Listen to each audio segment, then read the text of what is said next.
Assalamualaikum warahmatullahi wabarakatuh. Welcome back to my channel. I'm Rio Valendra.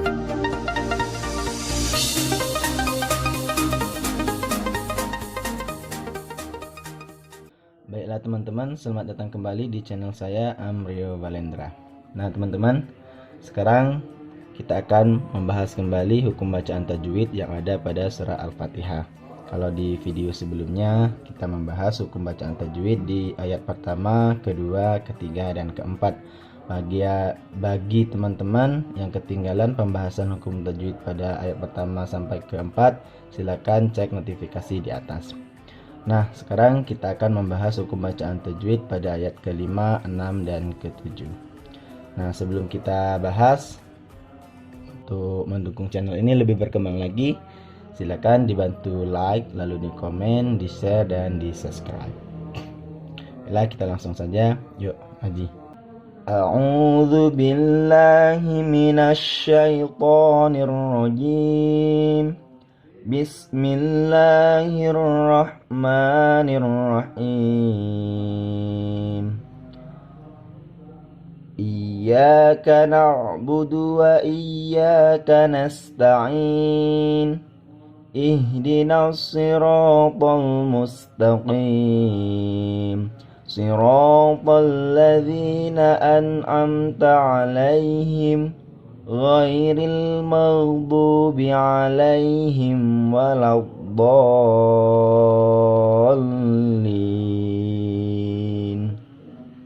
Nah, baiklah teman-teman, sekarang kita bahas hukum bacaan tajwidnya di ayat ke-5, 6, dan ke-7. Nah, di sini teman-teman perhatikan ada alif didahului oleh fathah. Nah, apabila ada alif didahului oleh fathah, maka hukum bacaannya adalah mad tabi'i dan harus kita baca 2 harokat. Nah, ataupun kita baca 1 alif. Nah, teman-teman, biasanya ini dikatakan juga mad tabi'i alif. Nah, karena alif didahului oleh fathah. Sebenarnya hukum bacaan mad tabi'i itu pengertiannya apabila ada alif didahului oleh fathah, ya sukun didahului oleh kasroh, waw sukun didahului oleh dhammah, maka hukum bacaannya adalah mad tabi'i. Jadi harus dibaca 2 harokat ataupun 1 alif. Iyyaka na. Nah, itu 2 harokat. Jadi ini hukum bacaannya adalah mad tabi'i. Oke, kita lanjut. Iyyaka na'budu wa iyyaka nasta'in. Nah, ini perlu saya agak luruskan sedikit. Biasanya sering mendengar adik-adik kita ataupun teman-teman kita mendengar membaca surah Al-Fatihah, khususnya na'budunya ini panjang, sedangkan setelah dal ini tidak ada waw sukun ataupun menunjukkan ini dibaca panjang seperti ini. Iyyaka na'budu wa padahal setelah dal ini tidak ada waw sukun. Jadi tidak boleh kita baca panjang, kita harus baca pendek seperti ini. Iyyaka na'budu wa Nah, seperti itu teman-teman. Jadi tolong jangan lagi dibaca panjang ini. Jadi harus dibaca pendek. Nah, kita lanjut lagi mencari hukum bacaan tajwid pada surah Al-Fatihah ini. Iyyaka na'budu wa iyyaka nasta'in. Nah, di sini ada sama kasusnya. Alif didahului oleh harokat fathah, maka hukum bacaannya adalah mad tabi'i dan harus dibaca 2 harokat. Jadi di ayat keempat ini ada 2 hukum bacaan mad tabi'i. Iyyaka yang pertama, lalu ada wa iyyaka yang kedua. Itu sama-sama hukum bacaan mad tabi'i. Sebenarnya tidak perlu kita bahas karena sudah sama. Oke, kita baca lagi. Iyyaka na'budu wa iyyaka nasta'in. Nah, ini teman-teman perhatikan. Kalau masih ingat di pembahasan di sebelumnya di ayat pertama sampai ayat keempat sama. Din, alamin, ar-rahim. Ya sukun didahului oleh kasroh. Kalau teman-teman masih ingat kemarin adalah hukum bacanya adalah mad arid lisukun. Apabila ada mad tabi'i di akhir kalimat, maka hukum bacaannya adalah mad arid lisukun. Nah, ini adalah ya, ini adalah huruf mad. Apabila ada ya sukun didahului oleh kasroh, maka hukum bacaannya mad tabi'i, berhubung dia di akhir kalimat menjadi mad arid li sukun. Jadi apabila ada mad tabi'i di akhir kalimat itu berarti bisa dipastikan itu adalah hukum bacaannya adalah mad arid li sukun, tidak lagi hukum bacaannya mad tabi'i. Mengapa? Karena ia berada di akhir kalimat. Jadi yang pertama tadi mad tabi'i, yang kedua juga mad tabi'i, kita baca 2 harokat. Lalu yang ketiga ini adalah mad arid li sukun. Boleh kita baca 2 harokat ataupun lebih. Kita baca kembali. Iyyaka na'budu wa iyyaka nasta'in. Nah, itu teman-teman. Nah, kita lanjut ke ayat ke-6. Ihdinas siratal mustaqim. Nah, teman-teman masih ingat kemarin?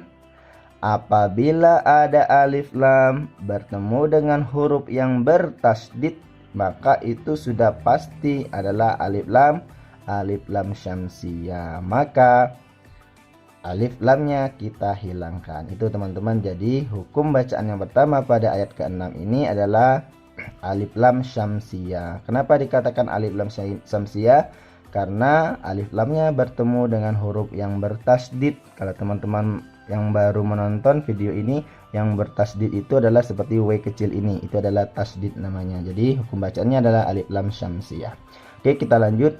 Ihdinas siratal mustaqim. Coba teman-teman perhatikan, di sini ada alif.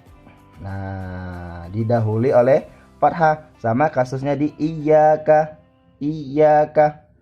Alif didahului fathah. Nah, jadi tidak perlu saya bahas lagi. Ini hukum bacaannya adalah mad tabi'i dan harus kita baca 2 harokat panjangnya. Jadi ataupun satu alif, karena jumlah harokat dalam pada 1 alif itu adalah 2 harokat. Jadi ini hukum bacaannya adalah mad tabi'i. Ihdinas siratal mustaqim. Nah, ini teman-teman perhatikan, ada alif lam bertemu dengan huruf mim. Nah, mimnya ini tidak bertasdid, maka ini sudah pasti dipastikan adalah hukum bacaannya alif lam qamariyah. Jadi alif lamnya kita tampakkan bunyinya, tidak seperti alif lam syamsiyah tadi. Alif lamnya kita hilangkan. Oke, jadi hukum bacaan yang ini adalah alif lam qamariyah. Nah, kenapa saya bilang ada yang bertasdid, ada yang tidak? Nanti takutnya teman-teman untuk mengingat huruf daripada alif lam syamsiyah dan alif lam qamariyah itu banyak, jadi sulit. Jadi itulah tipsnya, apabila alif lam syamsiyah bertemu dengan huruf yang bertasdid itu adalah hukum bacanya alif lam syamsiyah. Nah, untuk al qamariyah, alif lam qamariyah, dia tidak bertasdid setelah alif lamnya hurufnya. Oke, kita baca lagi. Ihdinas siratal mustaqim. Nah, ini teman-teman perhatikan, sama ya, sukun didahului oleh kasroh. Sebenarnya hukum bacaannya mad tabi'i. Berhubung berada di akhir kalimat, maka hukum bacaannya tadi apa? Mad arid lis sukun. Maka harus kita baca boleh 2 harokat ataupun lebih. Nah, jadi kita baca dulu lagi. Ihdinas siratal mustaqim. Jadi ada alif lam syamsiyah, mad tabi'i, alif lam qamariyah, dan mad arid lis sukun. Ada 4 hukum bacaan tajwid yang ada pada ayat ke-6. Oke, kita lanjut ke ayat terakhir ini teman-teman. Oke, kita baca dulu. Siratal ladzina an'amta 'alaihim ghairil maghdubi 'alaihim waladdallin.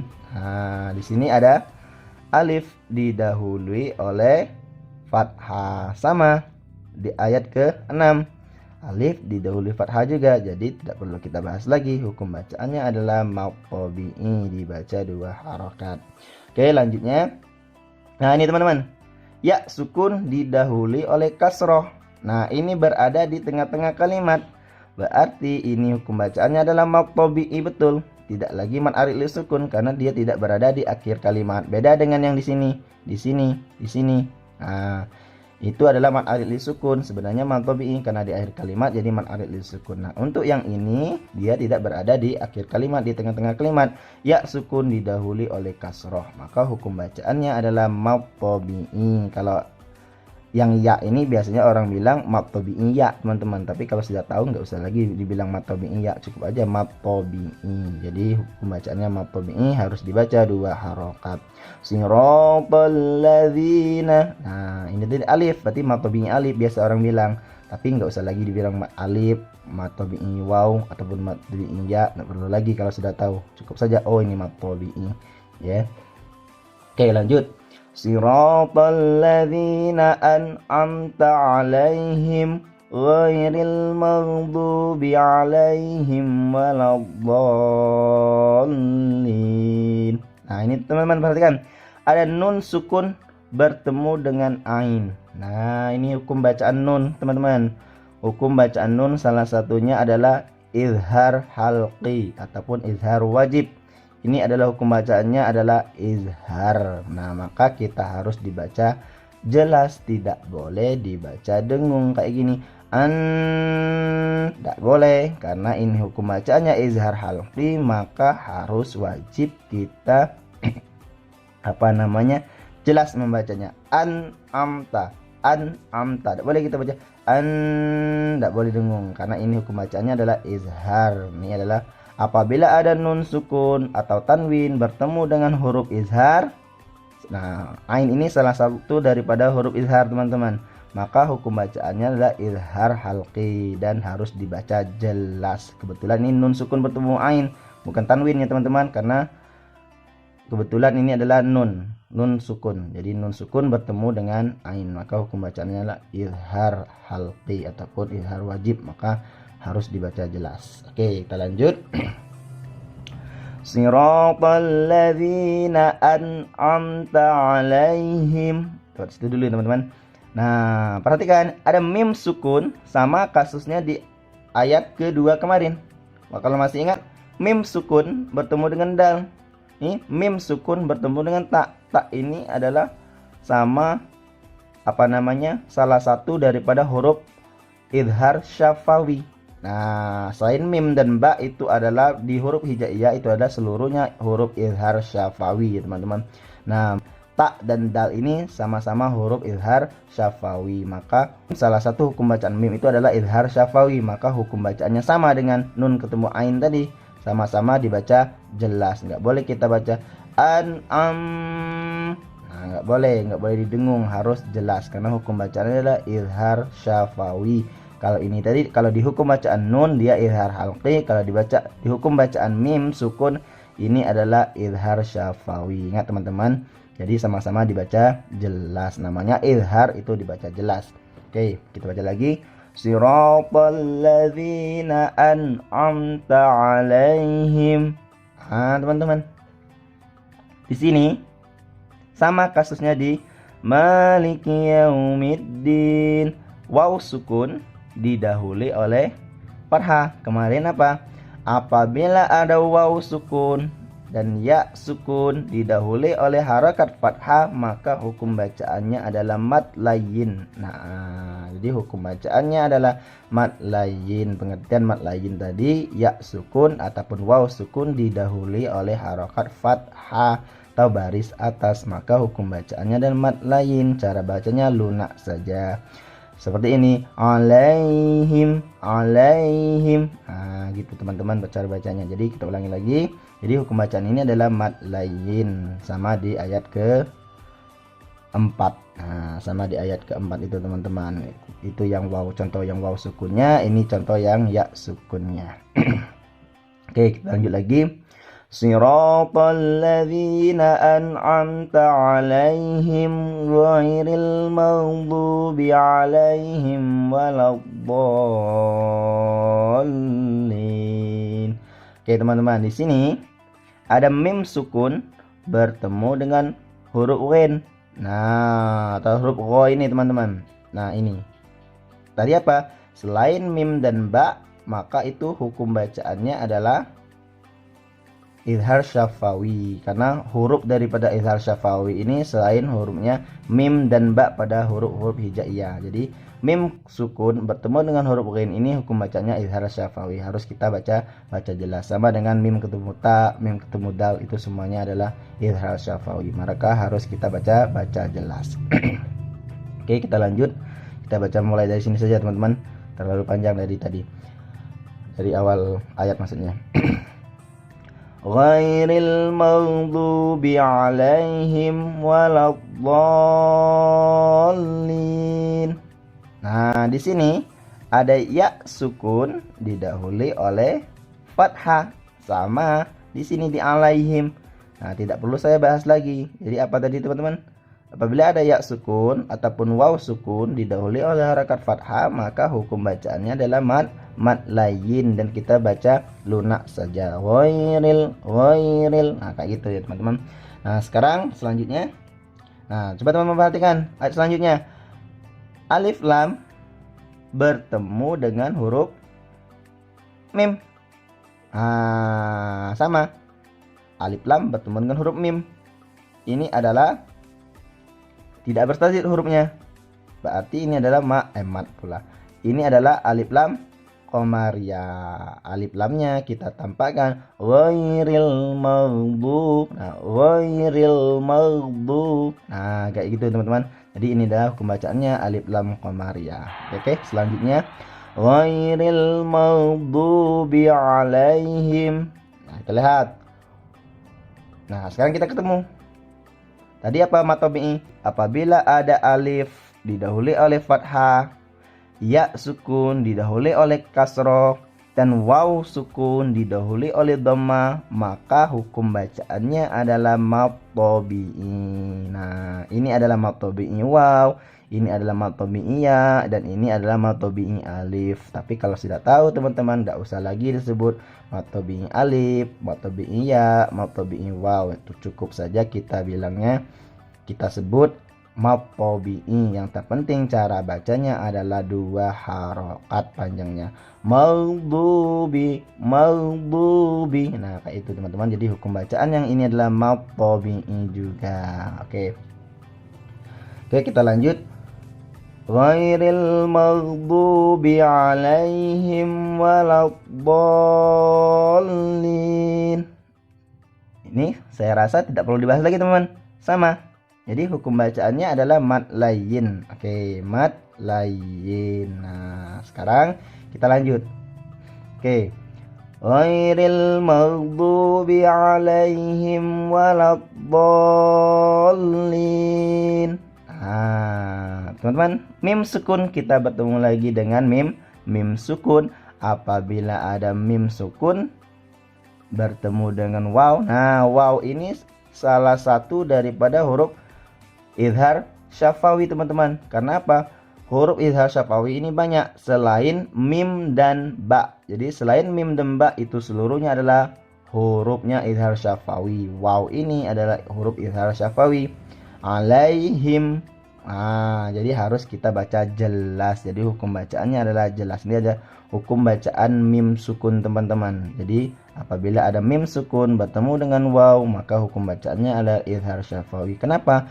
Karena waw ini adalah salah satu daripada huruf izhar syafawi. Jadi hukum bacaannya harus kita baca jelas. Alaihim alaihim, nggak boleh baca dengung alaihim. Nah, karena ingin merasa merdu tadi suara, jadi yang jelas dibaca dengung, yang dengung dibaca jelas. Tidak boleh teman-teman, kita harus baca sesuai hukum bacaannya, sesuai porsi-porsinya masing-masing. Kalau jelas kita baca jelas, kalau dengung kita baca dengung. Oke, selanjutnya waladdallin. Nah teman-teman, kalau kita perhatikan di satu kata ini banyak sekali hukum bacaan tajwidnya. Kurang lebih ada 3 teman-teman. Nah, di sini ada alif lam bertemu dengan bo. Bo ini bertasydid. Tadi apa teman-teman? Apabila ada alif lam bertemu dengan huruf yang bertasydid, itu berarti alif lam syamsiyah. Maka alif lamnya kita hilangkan. Waladdallin. Nah, itu ya teman-teman. Jadi hukum bacaannya adalah alif lam syamsiyah. Oke, lanjut. Nah, ini teman-teman. Ada alif. Alif ini adalah salah satu daripada huruf mat. Huruf mat itu ada 3. Alif, waw sukun, ya sukun. Jangan kalian sebut hamzah ya teman-teman. Hamzah, waw ataupun ya. Harus disebut waw sukun, ya sukun. Jangan sebutnya waw saja. waw, ya. Nah, bingung apa waw fathah, waw kasroh, ataupun waw dhamma. Jadi harus disebut huruf mat itu ada 3. Alif, jangan hamzah sebutnya. Karena kalau teman-teman belum tahu, saya kasih tahu. Beda daripada alif sama pun hamzah itu beda. Kalau alif, ini alif teman-teman. Nah, ini alif. Alif ini selamanya tidak akan mempunyai tanda, baik dia fathah, kasroh, maupun dhamma, maupun sukun. Jadi alif itu selama-lamanya tidak menerima harokat. La yuqbalu harokatan abada, tidak menerima harokat selama-lamanya. Nah, beda dengan ini. Nah, walaupun ini sama kasusnya, tapi ini punya tanda. Itu adalah hamzah. Ini adalah hamzah, sedangkan ini adalah alif ataupun ini. Nah, ini ada alif teman-teman. Ini hamzah. Jadi hamzah itu yuqbalu harokatan abada, menerima tanda selama-lamanya, baik pun dia fathah, kasroh, dhamma, ataupun sukun. Tetapi kalau alif, dia tidak punya harokat selama-lamanya teman-teman. Nah, itu beda alif daripada hamzah. Jangan kira sama semua teman-teman. Jadi alif sama hamzah itu beda. Oke, kita lanjut lagi ke sini. Nah, di sini adalah alif, lalu ada tanda panjang seperti cangkul ini teman. Nah, kalau saya bilang seperti cangkul ini. Nah, ini menunjukkan bahwasanya ini harus dibaca panjang lebih daripada 2 harokat. Ini berarti harus kita baca 3 alif teman-teman. Berapa jumlah 3 alif kemarin? 1 alif itu 2 harokat. Berarti kalau 3 alif berarti 6 harokat teman-teman. Nah, apabila ada huruf mat bertemu dengan huruf yang bertasydid. Nah, setelah huruf mat ini, maksud saya setelah huruf alif ini, karena alif ini salah satu daripada huruf mat, bertemu dengan huruf yang bertasydid. Kebetulan di sini ada huruf lam. Huruf lam ini bertasydid. Nah, maka ini adalah hukum bacaannya adalah mad lazim mustaqal kilmi. Mad lazim mustaqal kilmi teman-teman. Jadi harus kita baca panjang dulu, baru kita kayak gini bacanya teman, agak di agak kejut pas terakhirnya kayak gini. Walau do. Nah, kita baca dulu do-nya panjang karena di sini ada tanda seperti cangkul nih. Walau dolli. Nah, baru kita agak kejutkan teman-teman, karena di depannya ini adalah huruf yang bertasydid. Yang terpenting tidak boleh kita baca walau dol, tidak boleh teman-teman. Harus kita baca panjang dulu. Walau dolli. Nah, kayak gitu bacanya. Walau dolli. Nah, jadi kayak gitu bacanya teman. Tidak boleh kita baca seperti tadi. Walau dol, tidak boleh teman-teman. Jadi do-nya dulu kita panjang, baru kita masukkan ke huruf lamnya ini. Walau dolli.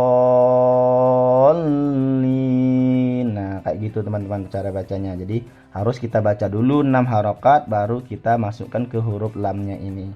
Oke, jadi apabila ada alif atau apabila ada huruf mat bertemu dengan huruf yang bertasydid, lalu ada tanda yang panjang ini, maka itu hukum bacaannya adalah mad lazim mustaqal kilmi teman-teman. Jadi cara bacanya seperti itu teman-teman. Nah, yang terakhir saya rasa tidak perlu lagi saya bahas. Ini sama. Jadi apa teman-teman bacanya? Mad arid li sukun. Oke teman-teman. Baiklah teman-teman, saya rasa cukup pembahasannya. Jadi insya Allah di video selanjutnya kita akan melanjut ke surah Al-Baqarah ayat pertama teman-teman. Jadi kita tinggalkan surah Al-Fatihah. Saya harap pembahasan hukum bacaan tajwid di surah Al-Fatihah ini bisa diaplikasikan oleh teman-teman, dan semoga kita semua bisa membaca Al-Quran dengan baik dan benar sesuai dengan hukum tajwidnya insyaallah. Kita akhiri. Sadaqallahul azim. Assalamualaikum warahmatullahi wabarakatuh.